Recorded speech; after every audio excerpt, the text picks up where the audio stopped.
Okay, so now I'd like to hear a story about a time you were at a loss for what to do.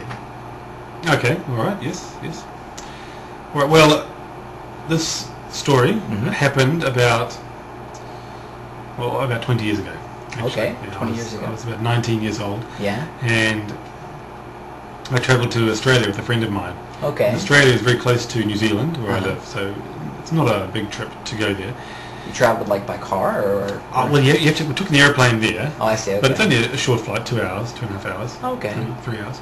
And then once we got to Australia, we hitchhiked from Sydney all the way up to Cairns. Wow, you hitchhiked. Huh? Yeah, and then from Cairns, we went down south a little bit, and then right across the middle of Australia, over to a place called Three Ways, and finally up to Darwin. Isn't it kind of dangerous though to hitchhike? No.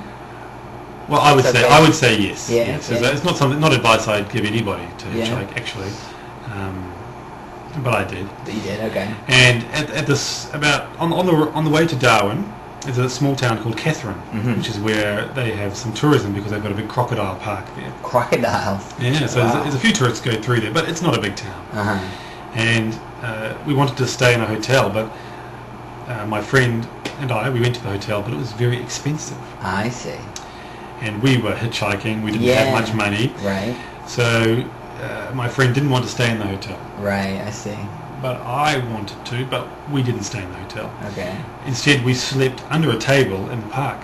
Oh my goodness. You slept under a table. Yeah, and again, I would not advise anybody to sleep under a table in the park. Did you have a pillow or no pillow? On your arm? Well, we had a sleeping bag, and we were used to sleeping a little bit rough. But anyway, in the middle of the night, at about 2 a.m., we woke up. Yeah. And our table was surrounded by people. By people? That's right. Who? Like? Well, these were native Aborigine people, native Australians, and they were all surrounding our table. Yeah. And they were drunk and they'd been drinking, and they wanted money. Oh my goodness! They were asking us for money. That must have been scary, huh? And I was pretty scared. And I didn't know what to do. We didn't have any money. They didn't have like any like a knife or a gun or anything? No, they didn't. And just more of them than there was you, though. There were a lot of them, and they were drunk. So perhaps they might have been nice to us, but we were scared. We were scared, and we didn't know what to do. But at that point, suddenly, an old Aborigine man appeared. Yeah. And he came up to us and to the group of men. Yeah. And he said, "Hey, what are you boys doing? Why are you bothering these young guys? Go on, go away, leave them alone." Yeah.